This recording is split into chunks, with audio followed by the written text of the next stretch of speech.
Бүгін біз сіздермен баунти пирогын дайындайтын боламыз. Ол үшін ең бірінші бізге қажет 3 жұмыртқа. 3 жұмыртқамызды жақсылап жарып алып, оның үстіне 1 кружка қантымызды салатын боламыз. Сонымен қатар шым-шым тұзымызды салып, миксеріміздің көмегімен 5-7 минуттай араластырып аламыз. Одан кейін құрғақ ыдысымызға ең бірінші ұнымызды, оның үстіне какаомызды салып, және де 1 пачка қопсытқышымызды салып араластырып алатын боламыз. Және осылай ұнымызды шетінен салып отырып, лопатканың көмегімен біркелкі қылып араластырып аласыздар. Міне біздің бисквитіміз дайын болды. Енді ыдысымызды алып, күйіп кетпеу үшін, астына жабысып қалмау үшін осылай сары майымызбен біркелкі қылып жағып аламыз. Және де бисквитімізді осы ыдысымызға біркелкі қылып орналастырып шығамыз.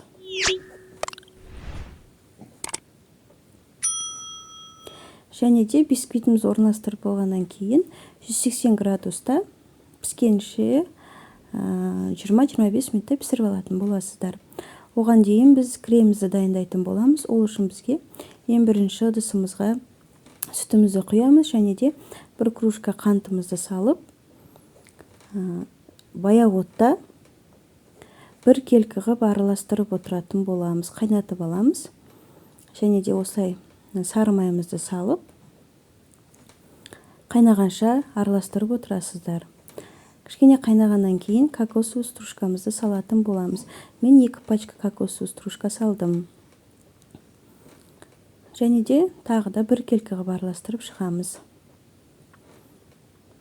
Мінекей достар, біздің креміміз дайын болды.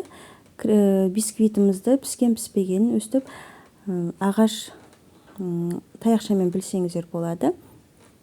Бисквитіміз суығаннан кейін 2 бөлікке бөліп аламыз да, бірінші бөлігін қойып, үстіне кремімізді біркелкі қылып жағатын боламыз.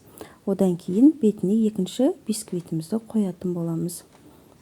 Және бетін әрлеу үшін сливкиға немесе сүтімізге осылай шоколадымызды салып, ертіп алатын боласыздар. Және бетіне шоколадымыздың барлығын біркелкі қылып құйып шығасыздар.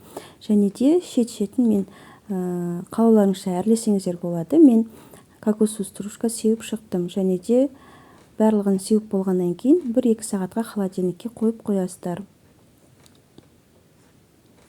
Мінекей достар, біздің баунтиміз дайын болды. Маған тіркеліп қоңырау белгісін баса кетіңіздер.